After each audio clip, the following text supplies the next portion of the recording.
Hello everyone, আজকে আমি তোমাদের সাথে ফুলকপির পরোটার রেসিপি শেয়ার করব। দেখো পরোটাটা ঠিক কতটা সুন্দর দেখতে হয়েছে আর খুব ক্রিস্পিও হয়েছিল খেতে। চলো দেখে নেওয়া যাক ভিডিওটা। দেখো এখানে আমি একটা ফুলকপি নিয়ে এটাকে পরিষ্কার করে নিচ্ছি খুব ভালোভাবে, এর উপরে ডাঁটাগুলো ছাড়িয়ে। এবার আমি একটা গ্রেটারের সাহায্যে সমস্ত ফুলকপিটাকে খুব ভালোভাবে গ্রেট করে নেব। দেখো এখানে আমার গ্রেট করে নেওয়া হয়ে, এখানে আমি কিছু ধনেপাতাকে কেটে শুধু পাতার অংশটা নিয়ে ডালগুলো ফেলে দিয়ে ধুয়ে নিয়েছি। এবার এটাকে খুব ভালোভাবে ছোট ছোট করে কেটে নেব। দেখো এখানে আমার সমস্ত ধনেপাতাগুলো কেটে নেওয়া হয়ে গেছে। আর কি কি লাগবে তোমাদেরকে দেখিয়ে দিই। দেখো এখানে আমি আগেই দেখেছিলাম ধনেপাতা কুচি, গ্রেট করে রাখা ফুলকপি, পেঁয়াজ, লঙ্কা কুচি, হলুদ আর লবণ। চলো এবার ভিতরে পুরটা বানিয়ে নেওয়া যাক। আমি কড়াইতে তেল দিয়ে দিয়েছি, তেলের মধ্যে বেশ কিছুটা পরিমাণ জিরে দিয়ে দিলাম আর দিয়ে দিলাম সামান্য পরিমাণে একটু হিং। এবার এটাকে একটু নেড়ে নিয়ে তারপর আমি ওর মধ্যে যে আগে থেকে কাঁচা লঙ্কাগুলো কেটে রেখেছিলাম ওটা দিয়ে দিলাম আর দিয়ে দিলাম পেঁয়াজ কুচি। এবার এই সমস্ত কিছুকে খুব ভালোভাবে ভেজে নিতে হবে।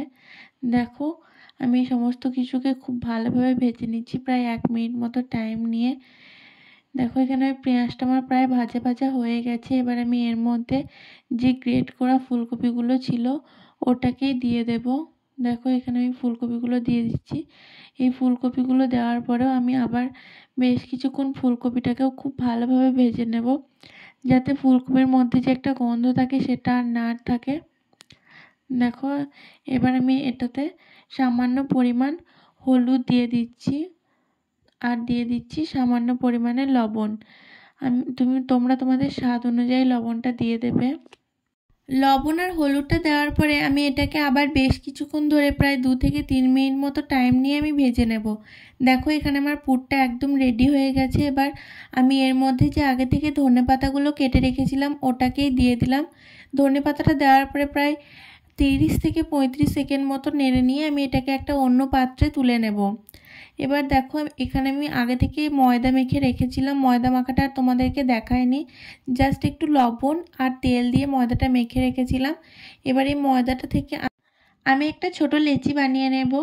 দেখো এখানে আমি একটা ছোট লেচি বানিয়ে নিয়েছি। এবার আগে থেকে যে পুরটা আমি বানিয়ে রেখেছিলাম এটাই ওর মধ্যে দিয়ে এটাকে খুব ভালোভাবে আমি মুড়ে নেব। দেখো আমি ঠিক যেভাবে মুড়ে নিচ্ছি তোমরাও ঠিক একইভাবে মুড়ে নেবে, যাতে ভিতর থেকে পুরটা বেরিয়ে না যায়। দেখো আবার আমি এটাকে গোল করে এবার একটা গোল শেপ বানিয়ে নেব। তোমরা যে কোনো শেপই দিতে পারো। দেখো এখানে আমার পরোটাটা বানিয়ে নেওয়া হয়ে গেছে। এরকম খুব পাতলাও করবে না আবার খুব মোটাও করবে না। এবার এটাকে আমি কড়াইতে তেল বা কিছু না দিয়ে আমি একটু এপিট ওপিট করে সেঁকে নেব। যেভাবে রুটি সেঁকে ঠিক আমিও সেভাবে সেঁকে নেব। দেখো এখানে আমার সেঁকে নেওয়া হয়ে গেছে। এবার আমি একটু তেল ছড়িয়ে দেবো ওপর থেকে। তোমরা চাইলে বাটার বা ঘিও দিতে পারো।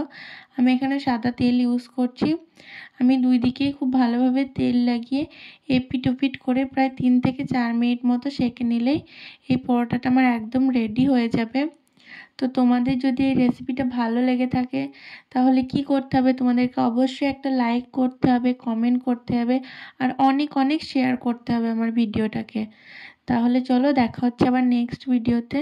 চলো তোমাদেরকে আমি পরোটাটা একটু ছিঁড়ে দেখিয়ে দিই ঠিক ভিতরটা কতটা সুন্দর হয়েছে। দেখো আর ভিতরে পুরটাও দেখো ঠিক কতটা সুন্দর লাগছে দেখতে আর অসাধারণ ক্রিস্পি হয়েছিল খেতে।